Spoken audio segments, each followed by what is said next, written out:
नमस्कार भाइयों बहनों मित्रों। आज वाल्मीकि जयंती की आप सभी को बहुत बहुत बधाई। शरद पूर्णिमा और कार्तिक मास का प्रारंभ, कार्तिक मास का प्रथम दिन। आज से हम कार्तिक मास की कथा को प्रारंभ कर रहे हैं। प्रतिदिन आपको एक एक अध्याय का श्रवण करवाएंगे। उम्मीद ही नहीं बल्कि पूर्णतः विश्वास के साथ कह सकता हूँ, आप बड़े ध्यानपूर्वक इस कथा का श्रवण करेंगे और धर्म लाभ उठाएंगे।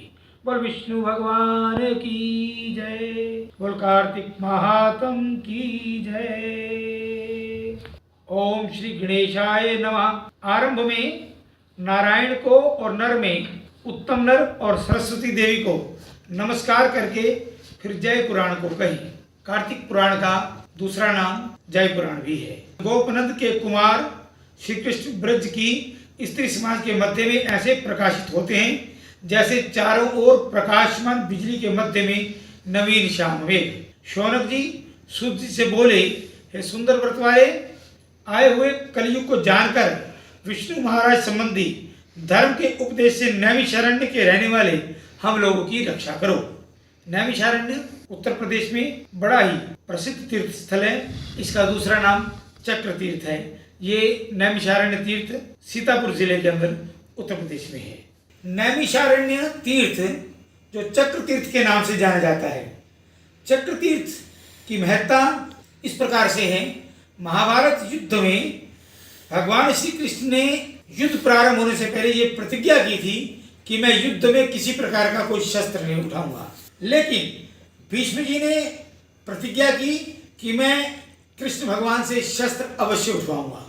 और महाभारत युद्ध के दौरान भीष्म जी ने बाणों की इतनी बौछार कर दी अर्जुन के ऊपर कि भगवान श्री कृष्ण को अर्जुन के बचाव के लिए रथ का पहिया शस्त्र के रूप में उठाना पड़ा। और जैसे ही रथ का पहिया भगवान ने अपने हाथों में उठाया, भीष्म पितामह हाथ जोड़ करके खड़े हो गए। हे प्रभु, मैंने केवल आपकी प्रतिज्ञा को तोड़ना था। मेरा ये उद्देश्य नहीं था कि मैं आपको हराऊं, और आपको कौन हरा सकता है।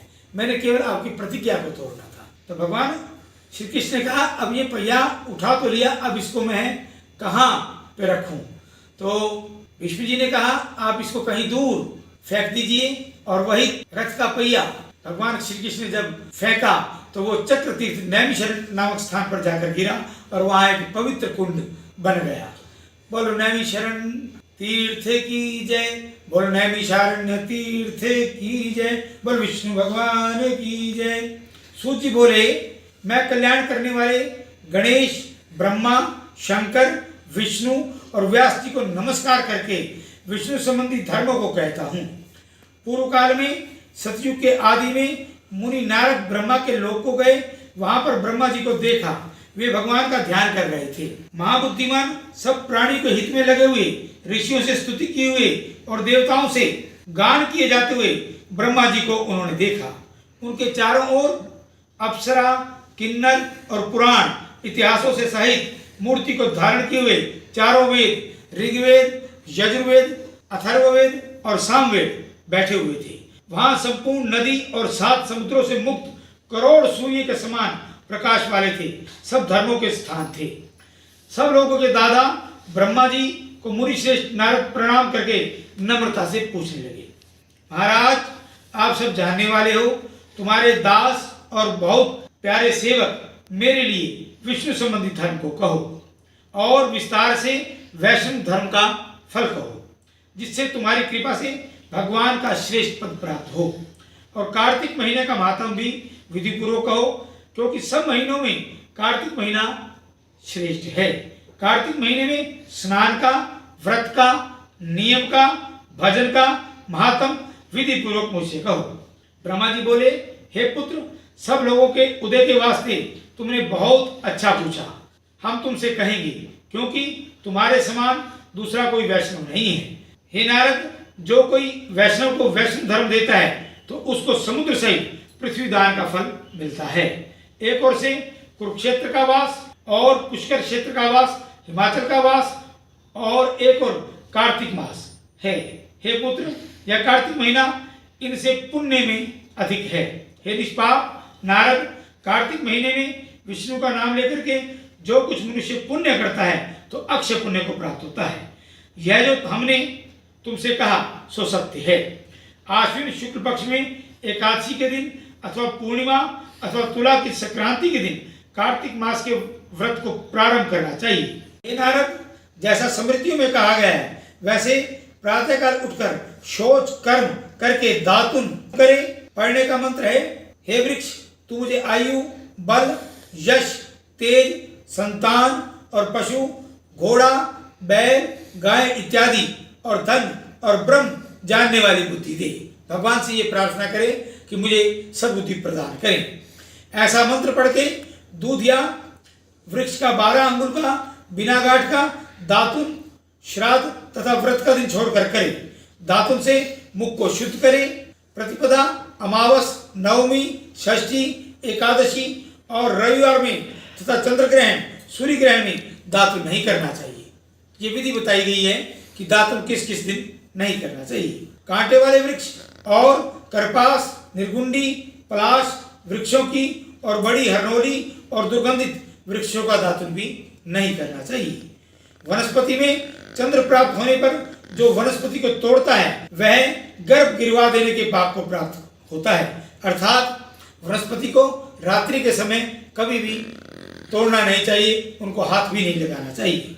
जिस दिन धातु ना मिले व वर्जित तिथि हो तो 12 बार पानी से कुल्ले करके मुख शुद्धि करनी चाहिए। 2 घड़ी रात्रि रहे, सवेरे उठ करके जलाशय, नदी, तालाब आदि के तट में जावे। काले तिल, चंदन, चावल, फूल ये सब लेकर तालाब, पुराना देवकुंड, नदी अथवा नदियों के संगम में जावे। क्रम से तालाब से लेकर नदी संगम पर्यंत 1 से 1 में 10 गुण पुण्य प्राप्त होता है।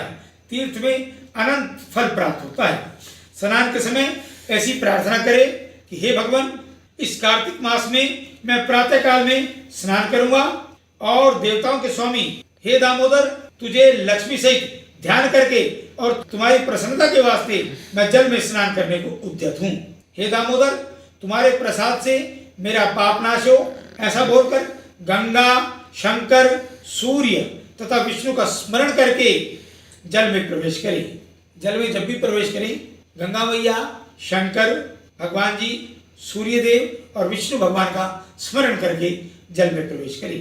बोल विष्णु भगवान की जय, बोल कार्तिक महात्म की जय। हे नारद, व्रत करने वाला पुरुष नाभि पर्यंत जल में खड़े होकर के विधि पूर्वक स्नान करे, फिर जल से बाहर निकल करके पवित्र कपड़े पहनकर नारद आदि देवर्षि और मनुष्य और पितरों का तर्पण करे। कार्तिक मास में तर्पण के जल में जितने काले तिल हों उतने ही वर्ष पितरों का स्वर्गवास होता है। और स्नान के पीछे बकरी तथा भेड़ के पांव से उठी धूल के स्पर्श से आयु तथा लक्ष्मी नष्ट होती है। कुत्ता, कौवा, ऊंट, गधा, उल्लू, गांव का सुअर, मुरमा, दिया, छाछ, खाट, जूता, झाड़ू इनको स्नान के पीछे स्पर्श करने वाला फिर स्नान करने से शुद्ध हो जाता है। और छींक, थूकना, जम्भाई, दांत से जूठा निकलना, झूठ बोलना, इनमें और अपना धर्म छोड़ के दूसरे के धर्म के चलने वाले लोगों के साथ बोलने में दाहिने हाथ का स्पर्श करें तो शुद्ध हो जाए। दूसरे धर्म वाले के साथ अगर आप स्पर्श हो गया तो दाहिने हाथ को शुद्ध करके शुद्ध हो जाए। हे नारद, दाहिने हाथ कान में अग्नि, जल, ब्रह्मा, विष्णु, महेश, सूर्य, पवन देवता रहते हैं। प्रातःकाल में कहे इन कर्मों को समाप्त करके अर्घ देवे। चंदन, पुष्प, फलों सहित प्रीति से प्रसन्न मन होकर के अर्घ देवे और मंत्र पढ़े। हे हरे, व्रत करने वाले तथा कार्तिक में विधि पूर्वक स्नान किए हुए मुझसे दिया अर्घ राधा सहित आप ग्रहण करें। इति श्री पद्म पुराण अंतर्गत प्रथम अध्याय समाप्त। बोल विष्णु भगवान की जय, बोल कार्तिक महात्म की जय। आज का प्रथम अध्याय समाप्त हुआ। कथा श्रवण के बाद आरती स्वयं कर लें और अवश्य करें। जय श्री कृष्णा, जय तिरंगा, और विष्णु भगवान की जय। वीडियो अच्छा लगे, कथा अच्छी लगे तो चैनल को लाइक, शेयर और सब्सक्राइब करते रहें। धन्यवाद। बोल विष्णु भगवान की जय।